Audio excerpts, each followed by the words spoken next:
Welcome back to Passive Income Pilots, everyone. Tait Duryea and Ryan Gibson. What's up, Ryan? Not much. I'm excited to talk about what makes our airplanes fly.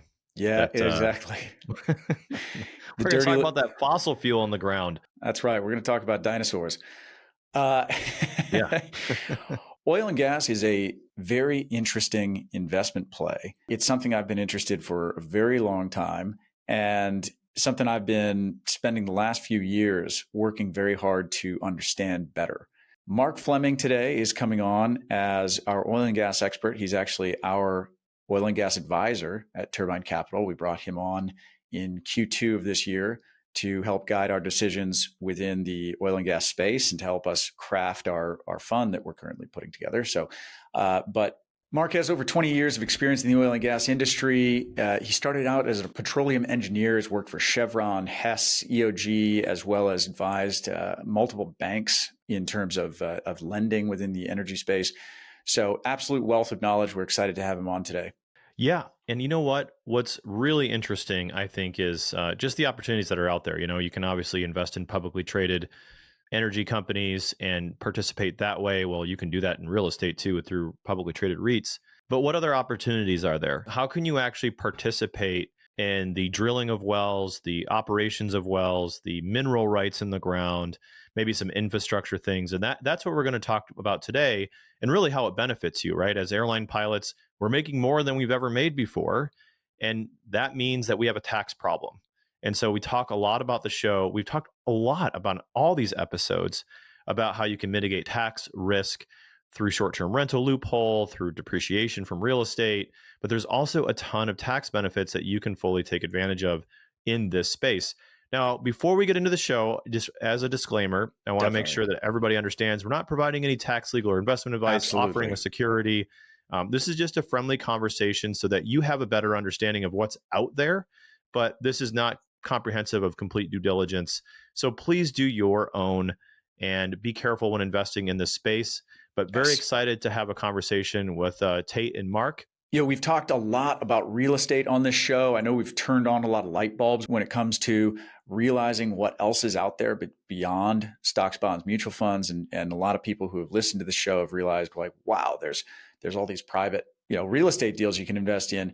The oil and gas space is similar to that. It is adjacent. There's all these conferences. There's a huge industry around this, both on the business side of things and the investment side of things. So we're excited to shed a little bit of light on that today. And with that, let's get to it. Perfect. Let's get to the show. Hey, everyone. Before we get to the show today, Ryan's got a little something going on down in Houston that he wanted to tell everybody about. Ryan? Yeah, so we're really excited. Last time we had an event in Houston, it sold out. And we had such a great time. But what we're going to do is an actual due diligence trip to Houston. It's one day. You can fly in, fly out the same day. Saturday, September 20th. We're all going to jump on a charter bus, and we're going to go through and actually see how we do due diligence, select real estate, go through the purchase process. You can network, meet other aviators, meet other investors, and just have a great time. We're going to do this Saturday, September 20th in Houston, Texas. You can fly into IAH or Hobby, and we will meet at a site at around noon, conclude with a happy hour around 4 o'clock, and then you can fly out that afternoon. So if you want more information, go to the show notes. You can click to register. It's a free event, but last time it sold out. So run down to the show notes, reserve your spot today, and we'll see you in Houston, Texas. Mark, welcome to the show. Yeah, thanks, Tait. Thanks for having me. It's a pleasure to have you on. We've been working together for the last few months, and you are an absolute wealth of knowledge. So we are very bullish on the oil and gas space. It's something that Turbine Capital has committed to firmly for the foreseeable future. But excited to get into all things energy today. Ryan, I want to kick it over to you. I'm dying to ask a question. For the first question, yes. So, as an airline pilot, if I've never invested in oil and natural gas, or oil and gas, I should say, what do I need to know? Like, what are the options out there? What's available to me? What do I need to know? And, explain it to me like I just started learning how to fly an airplane. Like I know nothing about this. Kind of talk me through how you would explain that to somebody. Well, obviously, even for your industry, it's a very important product to have, right? Yeah. But in terms of investing in oil and gas, I think I think there's a lot of bad press out there. There's been a lot of TV shows and personalities involved in the business that probably gave it a bad name. But it's been around since the 1800s, and it's used worldwide now, and it drives the world. There's not much that you touch or see every day that doesn't come from oil and gas. Even in the renewable space, almost all those products are made from oil and gas, and it takes oil and gas to keep them running, and it takes oil and gas to get rid of them when they're done. So it's a very important product to the world, as I'm sure you know. There's some great references to that, which we'll post here on the site later. In terms of investing in oil and gas, traditionally there have just been, up until maybe 10 or 15 years ago, have just been, oil and gas major company stocks where you could get, a nice return, a nice dividend. And if you held on to it long enough, which is very important to remember, there's a lot of money to be made. If you'd bought ExxonMobil stock, 50 years ago, you'd 10x your money easy, if not more. But that kind of brings us to one of the other points there. This is not a get rich quick scheme. There are some people that do that in the oil and gas business, and they're day traders and whatnot that trade, pray for wars or no war or, silly things like that and make a lot of money, but you can also lose a lot of money really quick. So it's important to understand that it's a long-term business. And when I say long-term, I would say your average investment needs to be held at least 5 years. You might make your money back sooner than that, but 5 years is a good time, a good projection for making your money back. And the reason I say that is mostly because of pricing. If we had stable pricing, this would be a lot easier to predict. But it's the world decides the pricing on oil and gas, not just the U.S. China, Russia, and politics decide the oil and gas prices. What I'm excited about right now, despite the drill baby drill talk and all that, is just some consistency in the business. Right now, we've got a pro-energy government. We've got a Secretary of Energy that was in the energy business and writes one of the documents that we're going to post. And there's just nothing crazy going on in the business, which is what we like. We want stability. We want to be able to buy products, use them, services to drill oil and gas wells, and then sell our product out on the market, maybe even hedge and guarantee to the best that we can our returns. And that's what we're doing here. No, you mentioned, drill baby drill and the administration and now's a good time and things like that. How dependent is this investment on the political climate? It's not dependent on the climate, but it can be affected by it if there's volatility. And that's what we don't want. We don't want wars. We don't want, just crazy things going on between different countries to where we can't sell products to each other. So now that, a lot of that, I think, is settled, you're seeing some stability in the oil price. So we'd like it to be a little higher. But, remember that we buy things from other companies as well to drill oil and gas wells. And so they're trying to base their expenses on products that they have to get sometimes, which come from other countries, which have been affected by tariffs. And so we want to be able to drill wells for a certain amount of money and not have to spend too much. So if I were to drill a $10 million well and did my projections on $80 oil, and then all of a sudden oil drops to 60, well, it still costs me the same amount to drill that well because I haven't renegotiated any contracts with anybody. So now I'm making 20% less revenue, but I have to spend the same amount to drill the well. So that's where we just want stability, because if prices, stay lower like they are now, a lot of the costs that we're facing right now should start coming down. I'd like to give you an opportunity to speak through your background in your own words. We referenced it in the intro, but you've been in this industry for a very long time, started as a petroleum engineer. I'd love to hear about, your background, your experience over the decades in the industry and how the industry has maybe changed or matured in that time. Sure. So I got master's and bachelor's degree in petroleum engineering. Very exciting. Had a lot of relatives in the oil business in Houston that we used to visit every summer. So they got me interested in it, and it was good for me. My dad was an engineer for NASA, so kind of a scientific background in my house. Started out working for Chevron. Very excited about that at Midland. That was just a whirlwind. Midland was a neat place, and it's still the king of oil and gas in the U.S., the Permian Basin. If you ever go out there, you'll see. But if you've flown over there, you just have to look out the window and see thousands of little white dots. Where the I'm sure you know what I'm talking about, where all the pump jacks are. I also did my master's degree on U.S. energy policy. which I thought was very fascinating. We didn't have an energy policy for a long time. And then I think it was Carter that had the first one, or maybe right before him, we started deciding that, politics was important, when it comes to energy as well. And so early on in my career, it was looking like the U.S. Was not even going to come close to replacing its own production, that we were going to need oil and gas from a lot of other places. And that's why politics comes into play. So we were getting as much as 50% of our oil and gas from other countries. I helped a company in Lafayette do a startup during kind of the .com era in the early 2000s. That was really neat to get on the stock market and go public and get involved with that side of oil and gas. But one of the things that's changed significantly, and I was working for Hess at the time, is the unconventional plays, they call it, that have come on production in the U.S. We went from being a net importer of oil and gas to a net exporter in about a 15-year period. And if you go look at the numbers on that, that's a world-class feat for a country to be able to do that with a product that's used so much. We were building LNG ports at the time to import LNG from other countries. And most of those got turned around to be export facilities. And now there's 10 or so more being built. I mean, we did an about face from an energy standpoint. And that just doesn't happen in a whole lot of industries that matter as much as oil and gas. So I'm excited to be part of it. It's gone from people thinking oil and gas was going to be gone, by 2050, and it looks now like there's another 100 or 2 years worth of oil and gas. Another good example of that is the ExxonMobil and Hess discovery in Guyana. It's one of the biggest oil and gas fields discovered in the last 50 years, and it's humongous. There's 4 FPSOs online already. And we just, it was unthought of to think that nobody thought something like that was going to happen again. And so it's good to see money going back in the business and good to see investments.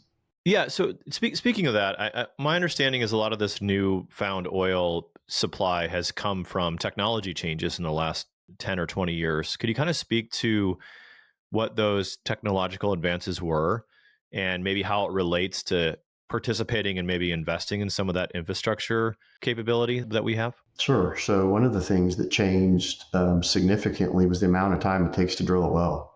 It used to take a month or longer to drill a 1-mile well. And of course, when I'm talking about a horizontal well, which is what they're drilling now, which is also not how oil and gas fields were traditionally developed. So not only have we gone horizontal with these wells, but they're drilling 4-mile wells now and getting them drilled in a matter of 2 or 3 weeks. So there's been a lot of technology change in drilling. And then in completing the wells also, there's a lot of press around fracking. That's not new. I did some fracking in the late 80s in a summer job. So it's not anything new, but the technology behind that has changed significantly. We are getting a lot more oil and gas out of the ground because of that. And that's only in the U.S. Unconventional plays really haven't even taken off in any other countries. There's some companies like EOG that are just starting to look internationally to see if they can do the same thing in other countries. But just think if that same effort could be duplicated, in another country, how much more oil and gas could be made.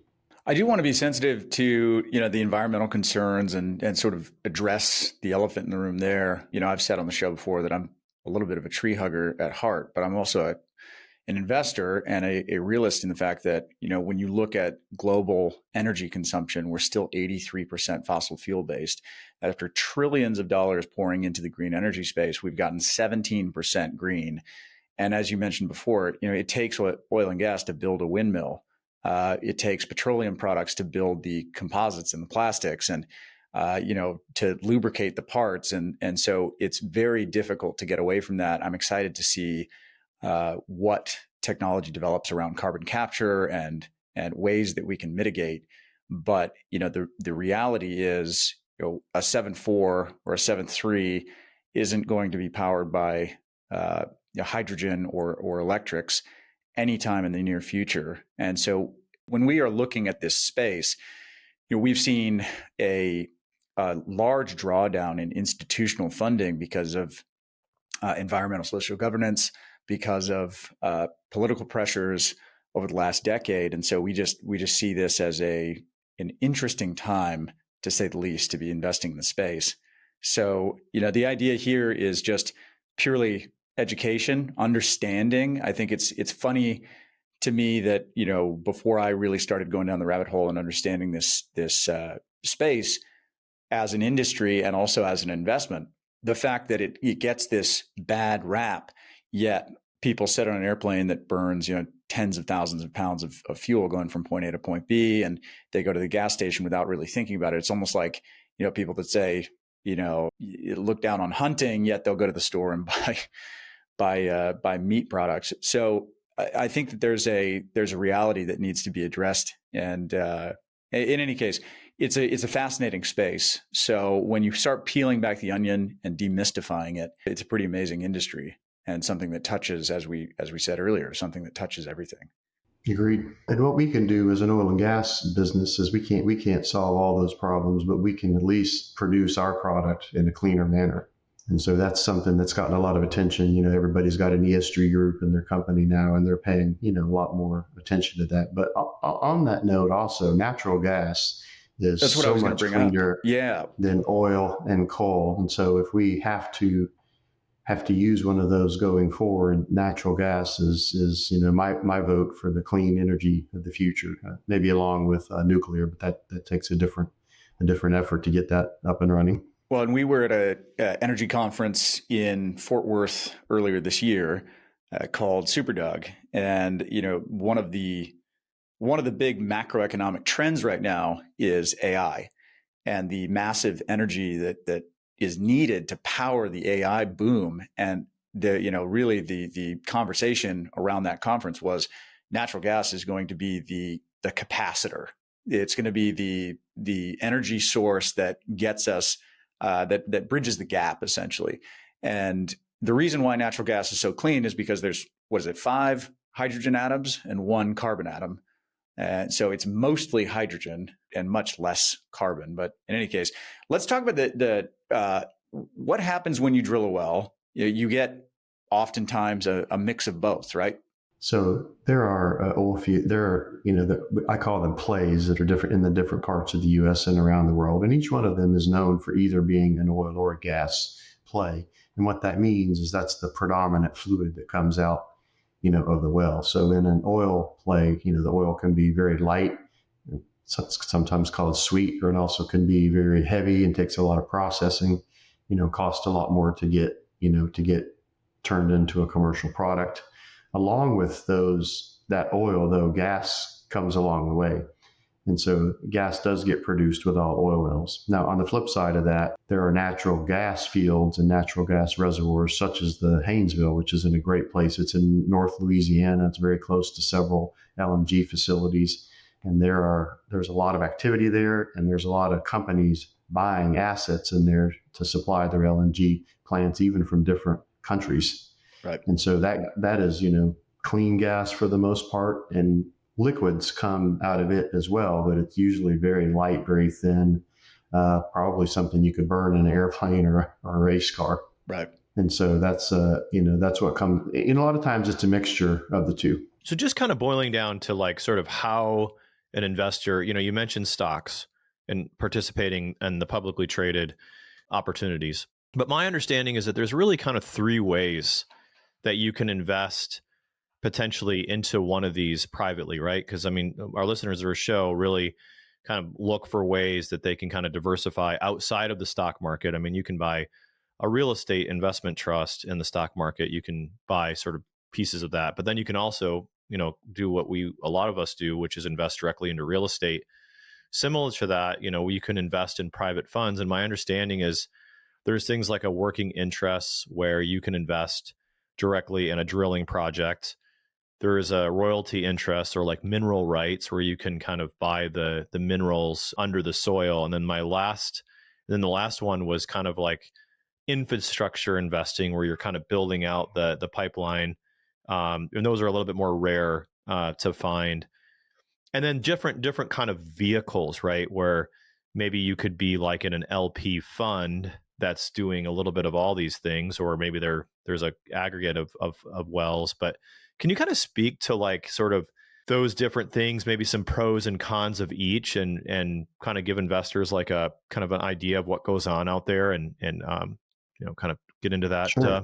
realm? Yeah, well, let's start with the big picture. Most of the big oil and gas companies operate their own oil and gas wells. They go explore, they hire lots of staff, they buy land, they have landmen, and and it's a pretty big effort to go. EOG is a great example. If you want to go read about them, they are the ones that find a lot of these new oil and gas plays. But they've got a big company to do that, and so that would be the kind of the big picture. An operated oil and gas company. And you could certainly try and do that yourself if you wanted to. There are a lot of little guys that do that, but that's a good way to lose a lot of money, to try and do that on your own, just because of the expense. And when you say explore, like they're literally going out, they're finding land, and they're drilling, and they may or may not hit oil. Mm-hmm. Correct. They're running seismic, which costs hundreds of thousands of dollars. The land costs hundreds of thousands of dollars. It's an expensive game, but there's people that are doing that and doing well. That's what Exxon and Hess did in Guyana 15 years ago, and now they've got 4 floating production storage units online, making 1 million barrels a day. They're doing all right. And that's kind of the second part of that, which is new. Well, so when I was early on in the business, nobody wanted to be a non-operator. You just couldn't control anything. We all wanted to do our own thing and control our own destiny. So that really was not thought of as a profitable business, to be honest with you. But over the last 20 years, and probably especially the last 10, there have been a lot of companies that have come out and said, hey, I like this business. I've got a lot lower overhead. I don't have to do the exploration dollars. I don't have to do all the upfront work. I'm just going to participate in somebody else's well. And you might ask, if I'm an oil and gas company, why would I need somebody to help me out with a well? Well, let's just say, it's the month of August, your budget is X, your capital in the bank is X, and the oil price goes down and you're not making as much money that month, but you've got a 10 well drilling commitment. So you have 2 choices. You can borrow maybe some additional money against your revolver, or you could just get some help. And so a lot of these companies, this is a big business now, will say, hey, you know what? We're going to go ahead and sell this down by 15%. We're still going to operate. We're still going to be the guys that drill the well, but we're going to bring in a trusted capital partner to help us with this well. And so let's take that to the third stage there. If you're that person that's just investing in somebody else's, non-op well, they've done all the work. Now they're going to probably charge you a little bit for that. There's a fee, but you're getting handed almost a opportunity to participate in something that would have taken you years and a staff to get a hold of, to be honest with you. So there's a lot of people that are investing that in funds just as such as ours are looking at that. So these are opportunities to participate with well-known operators in wells that are just about to be drilled, but we didn't have to hire anybody. We didn't have to buy the land 10 years ago. We didn't have to shoot the seismic. We didn't have to do any of we didn't have to organize the frac crew, the drilling rig. There's a lot of work that goes on to get an oil well drilled. We didn't have to invest in the pipelines. We didn't, we're just coming in and cutting a check. So that has turned out to be a very good and very profitable business. And there are lots of oil and gas funds right now doing just that. And there's some companies that are doing that on their own without other people's money, but they're staying a non-op, partner and using their own funds. And then you mentioned the midstream. That's kind of a second part of the business. That's very typically not associated with an oil and gas company unless you're really big. That used to not be the case either. I know when I was with Hess, we owned pipelines and producing facilities, and we kind of went all the way down to the gas station. That's the way the big oil companies used to do it, is they wanted it from beginning to end. Well, as of, about 10 years ago, that all got sold off. So there are very few oil and gas companies that own, from the ground all the way to the final product. And so that's where you enter all these midstream companies that have gone and bought pipelines all over the U.S. and they're building new pipelines, and then they structure deals with the operators. So that's a very profitable business as well. For the last 4 or 5 years, the Permian Basin has not had enough takeaway capacity, so the gas has not been worth anything. And I think I saw a press release just the other day. They finally got a transmission pipeline going over to the Phoenix area, and there's more of those in the works. But you got to be able to sell it too. So that's a profitable business as well. So to clarify here, when we talk about drilling, that's oftentimes referred to as upstream. Pipeline Correct. and offtake capability is referred to as midstream. And Yes. midstream, you can invest in midstream. It's almost like triple net in real estate. It's less Mm-hmm. volatile, just an easy cash coupon. However, the tax benefits really lie, and this is something that I just authored an ebook on with my tax strategist, Nathan Sosa, earlier this year. We released it in the spring. And there are some pretty incredible tax benefits associated with non-op working interests when you're actually investing in the drill play. When you are actually poking holes in the ground, you can write off, sometimes 80 to 85% of your investment amount against active W-2 income. And that's something that is unique to oil and gas.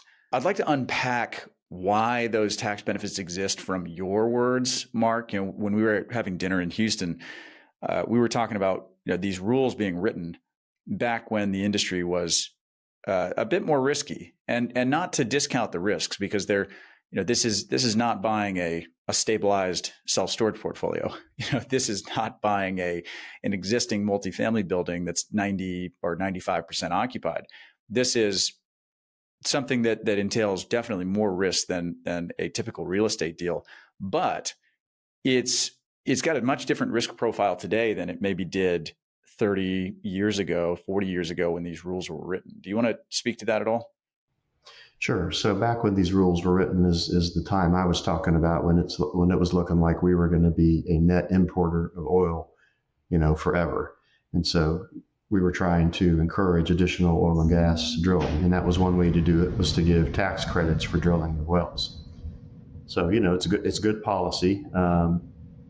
I'm very glad that during the recent, political environments that hasn't changed. There's been a lot of pressure to get rid of those, but it hasn't, that hasn't gone through, thank goodness, and they're still there. And once again, that's a fantastic opportunity, because you just didn't have to do anything hardly as a non-op partner to get this well to fruition. And now you're getting to participate in it, and you're getting a tax advantage. I mean, that it's really a great thing that a lot of companies, understand. And that's why I think there are so many funds that do this, because of that. You might call it a loophole. I don't know, because the risk of getting a good oil and gas well is much less now than it was beforehand. When those laws were implemented, there was a lot of true exploration going on, where you might get 1 out of 10 wells. And right now, it's more like 9 out of 10 wells in some of these unconventional plays. Obviously, there's still a risk involved. You've got pricing, amongst other things, but I think it's a much better investment now than it was then. And so I'm glad that those benefits still stayed around, and I hope they stay around forever. I know there's been mention of it recently that there's no intention of anybody in this administration cutting that. And speaking of administrations, another thing that I thought was really interesting at the conference was, everybody was laughing about drill baby drill. Nobody's out there saying drill baby drill at $65 a barrel oil. So Trump might be saying that, but none of these oil companies are saying, yay, let's go out and drill our hearts out. It is a much more disciplined industry today than it was, back in even the early 2010s, because oil prices, oil companies kind of got smacked in 2016 when we saw that big crash in oil prices, and then again during COVID. So it's a disciplined industry today versus back then. And so what I think the sentiment is that people are, it's a welcome change that there's at least stability in policy, where you can get permits, you know what the next few years is going to look like in terms of what can be accomplished. I would totally agree with that. Yeah. And you haven't seen any new regulations against the industry either. No one. There's been nothing put off limits. In fact, some of the previous policies have been reversed, so that there can now be, oil and gas sales in the Gulf of Mexico again and other places. Well, and when we talk about offtake capability, we used to fly to Austin, and we'd come in the early morning. You'd fly over the Permian, you'd see all of this flaring, and it's because there's no pipelines. And so if there's no permits to put pipelines in, all this valuable natural gas is just being flared into the atmosphere instead of actually going to a useful purpose. And so I think that there's ways to be more pragmatic. Keep your eye on data centers. Yeah, exactly. Yeah, well, obviously with a combination of new technologies like nuclear, but natural gas being an amazing source of energy for those data centers, particularly if they're built close to the source, because natural gas is more of a local commodity. Plans being announced for quite a number of these around the country. I mean, it's in place. Equipment's being ordered. It's not a dream anymore. They're going to have natural gas powered data centers in 5 or 6 different places in the U.S. probably in the next year or two, which is great. It's very fascinating.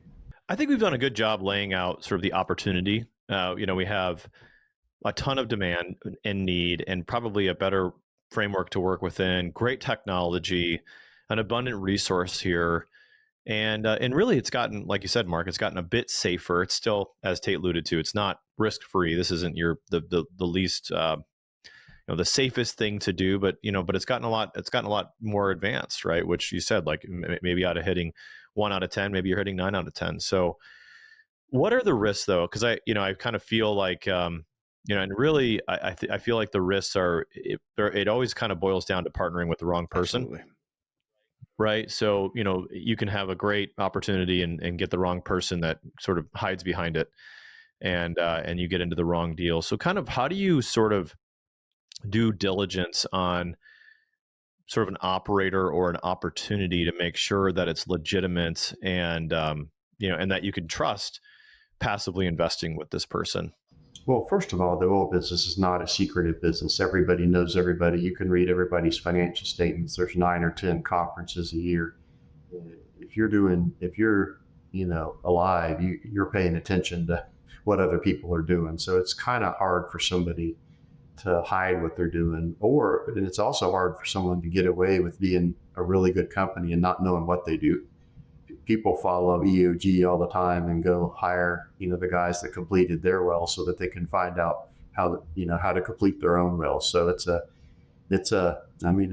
dog eat dog business, but I think that's a good thing because we all know what everybody else is doing. But that everybody also has to publicize their data. So oil and gas production, how much comes out of the ground, what kind of completion they did, that's all public data. And so it's not cheap, but it's data that we can look at to assess whether somebody, did well or not. And if you combine that with their financial statements, you can get a pretty good, maybe look at their stock price, what's the market sentiment as well. I think you can get a pretty good feel for who's a good operator, who's a leader, and who's a follower. And that's one of the things I'm doing for this group is, when we get a group of wells that we've been asked to invest in, I'm doing that homework.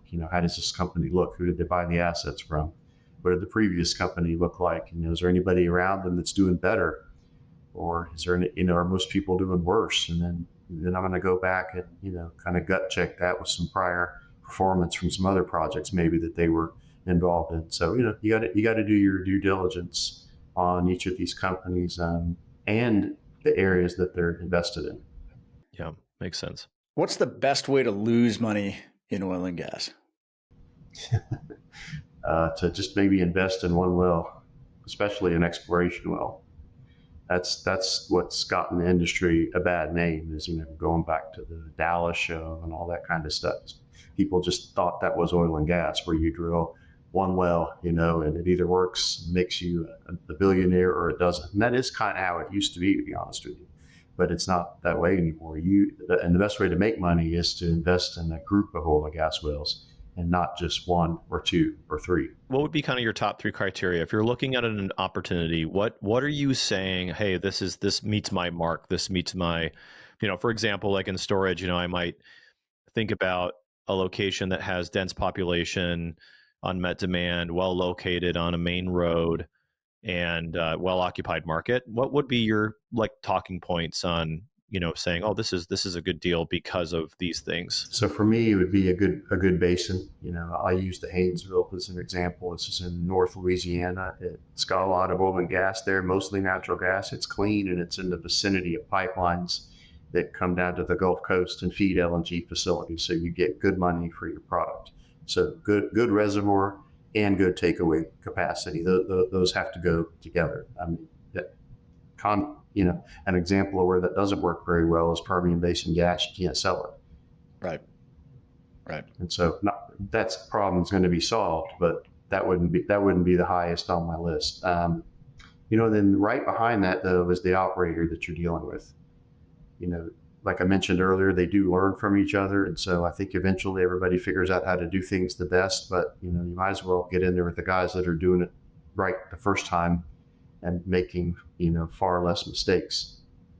I'd love for you to talk through a little bit of the work that you've been doing for us, actually, in terms of looking at the geotechnical, looking at some of the formation, looking at past performance of some of these operators, and how you can, because there's the wonderful thing about non-op, like you said, is if EOG or Continental has already poured millions and millions of dollars into doing the research and the geotechnical engineering, and they're going to go spend tens of millions of dollars in drilling these wells. Do we need to redo their homework, or what is your process to weed out whether this is a good opportunity or not? So first thing I'm going to do is give you my opinion on the basin. That there's some that I don't like, so that probably I don't know if I'd invest in it just yet until they're a little further discovered. I was at a meeting just yesterday where we were talking about new unconventional areas that are being developed right now. That's fascinating, but that's not where I'd put your 401k money right now until someone else proves it up a little bit more. So we've got to have a good basin to be in, and then we're going to do a deep dive. So if someone says, hey, let's participate in these 10 wells, I'm going to draw a circle around those on a map and look at a couple hundred wells in the area, just get an idea for trends. How long are the wells being drilled? How long do they take to get permitted? If I can get the information, how much do they cost and what are they producing? And then we'll use that information to take a look at what the investor has sent us and compared it to and say, are they overpromising their wells? Everybody's a salesman, understood, but we need to make sure that what they're showing us that's to be drilled makes sense to us. And so we're going to go do our own economics, down to the well level and say, hey, does each one of these wells look like it's going to work out? And, if we put them all together as a group and maybe, put a little risk on it just because, every now and when something doesn't go well, is it still, going to work for us? And we'll also do sensitivities to, cost increases, timing delays, and most importantly, pricing. And that kind of gets back to the investment, methodology from the beginning. This just is not a get rich quick scheme. It'd be great if oil went to 100 and stayed there for a year and this investment paid out inside of a year. That'd be great. It happens. But who knows? It might go down to 50 or 40 for a year or two. Right. And we have to sit on it and just kind of wait and see what happens. Well, I can certainly you got to be patient. I can certainly say, as an airline pilot, you have a balancing of the scales, because if oil goes to $100 a barrel, your airline job is not as secure. I can tell you that, right? Right. So, I don't even know. Did the airlines hedge? Definitely, the airlines massively hedge. Yeah, totally. I wanted to talk more about the tax benefits. I know, Tait, you talked about your ebook, and we'll put a plug to your ebook in the show notes. But how does it work? We talk a lot on the show about not being able to take full advantage of depreciation against our earned income because of depreciation, right? So in real estate, there's a whole bunch of things that we talk about in the previous episodes where you can do the short-term rental loophole, and you can do a short-term rental and you can take advantage of that depreciation against your earned income. Then our syndications in real estate also have depreciation, but you really can't use that against your earned income unless you partner with a spouse that has real estate rep status, or you become a professional real estate. Now, you can still use that depreciation against your distributions, which is a major advantage. How does it work in oil and gas? Can you use this against your earned income? Do you have to do anything fancy like rep status, or how does that work? Mark, you want to take that one, or you want me to field it? I'll let you handle that one. Yeah, I can take this one. So the big write-offs come from IDCs, so intangible drilling costs. So all of the engineering costs, the fuel, the labor, all of the costs that it takes to put that well in the ground are able to be taken as intangible drilling costs. And that's about 80 to 85% of all of the write-offs. The remaining 10 to 20% is going to come from depletion and depreciation. So depreciation, just like you're familiar with real estate, and also the depletion allowance. That allows you to take the phantom losses of the costs to put this well in the ground and take it against active W-2 income.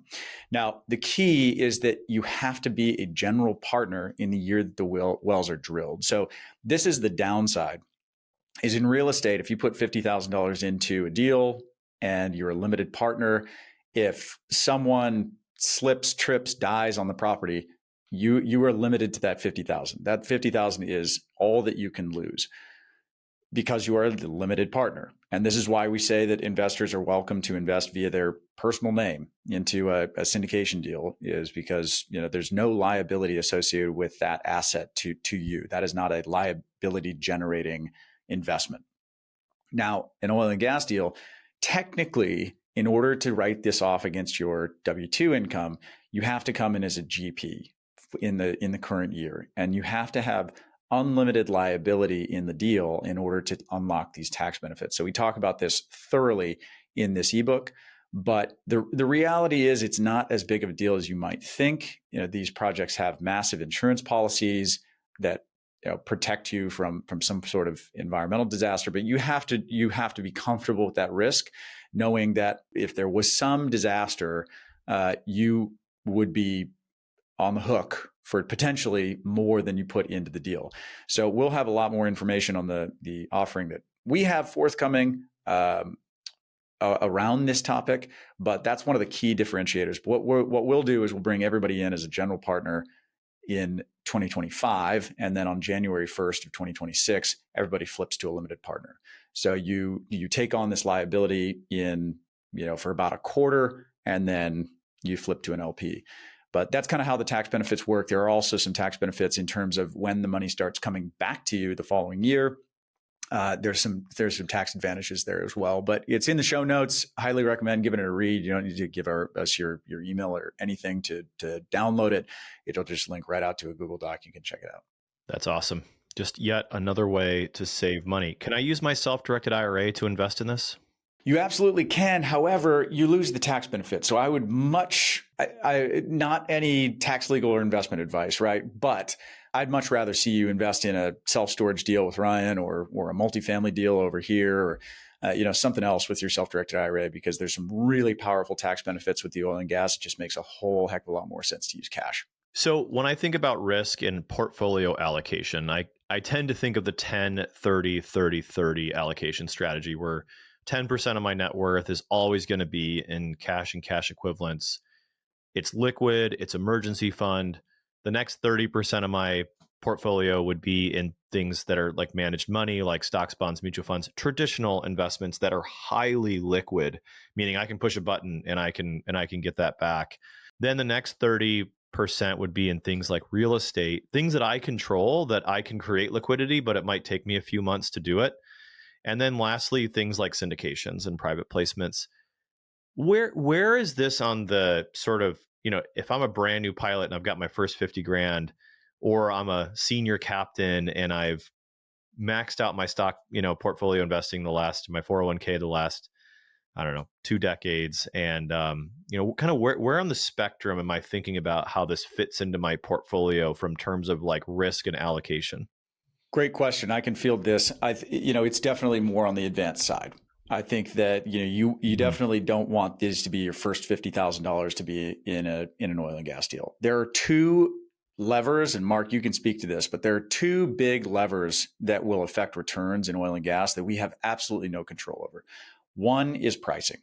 So The price of oil and gas goes up, we're going to do really well. Price goes down, well, we model this, in our sensitivity, we'll have a lot more information on it, but we have no control over pricing.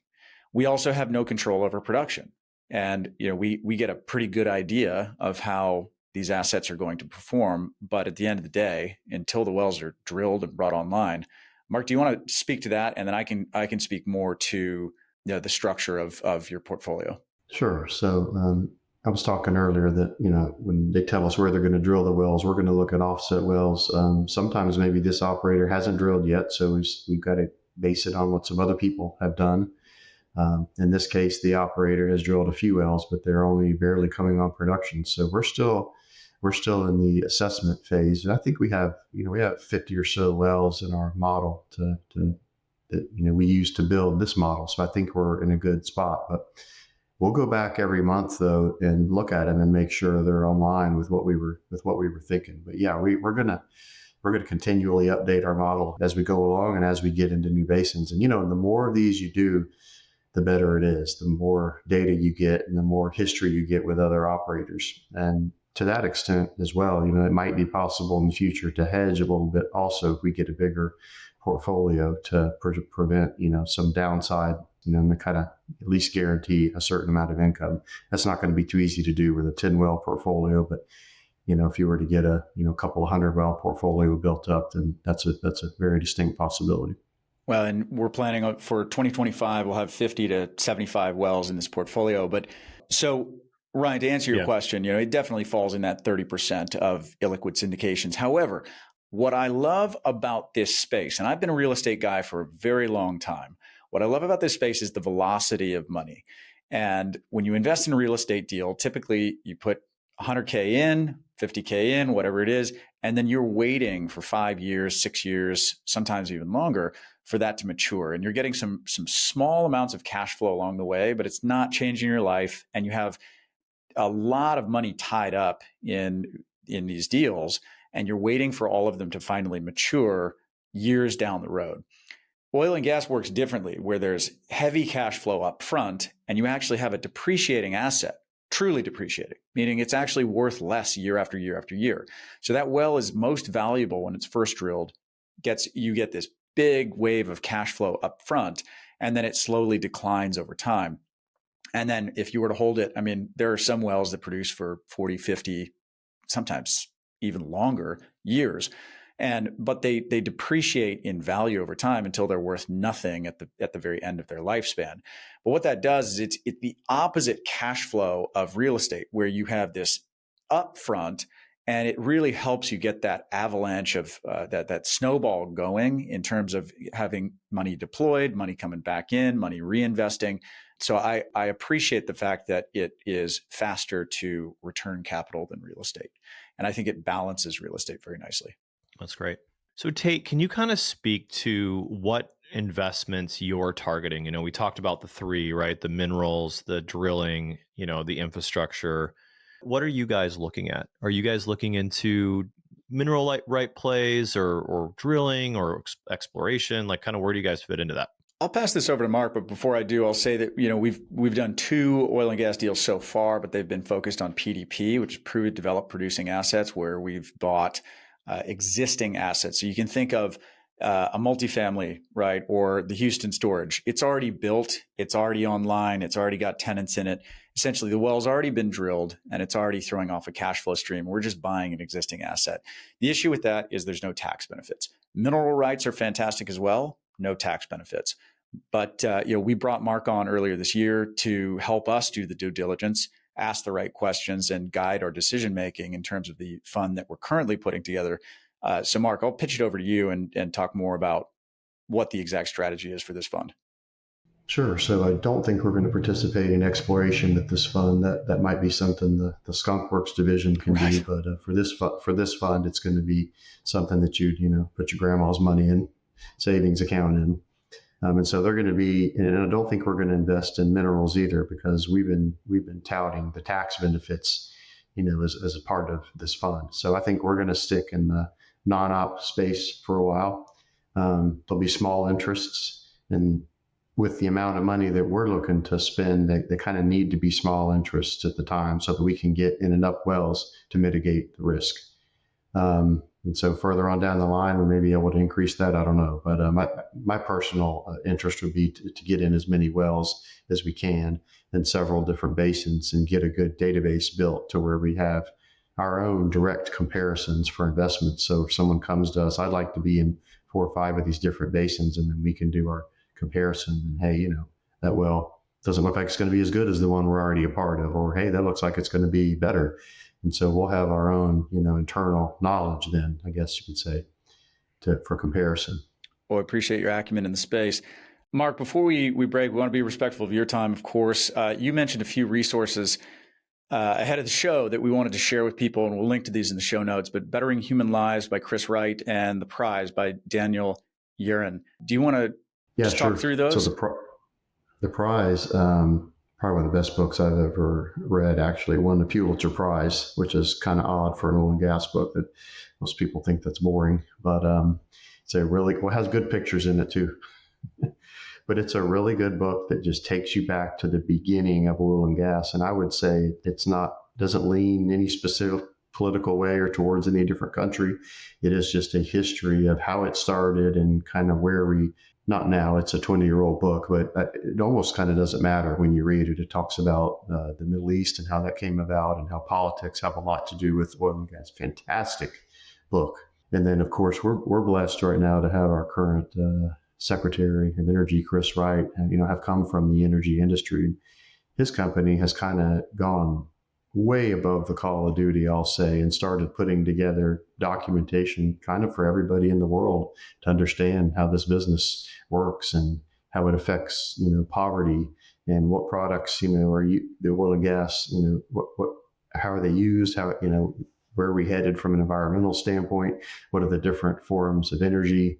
It's just a great book. It's a PDF actually. It's called Bettering Human Lives. If you want to, go toe to toe with someone on oil and gas industry facts and not opinion, read that and try and commit some of it to memory. It's just a great book. Great read. We'll link to those in the show notes. Well, thanks so much, Mark, for coming on and sharing your wisdom with us. And thanks for tuning in this week. We hope to catch you on the next episode. Thanks, everybody. And before we jump off, remember, join our Facebook group, Passive Income Pilots, where you can jump into the conversations happening and ask any questions that you might have. Thanks, everybody. Thanks, Mark. Take care. Bye.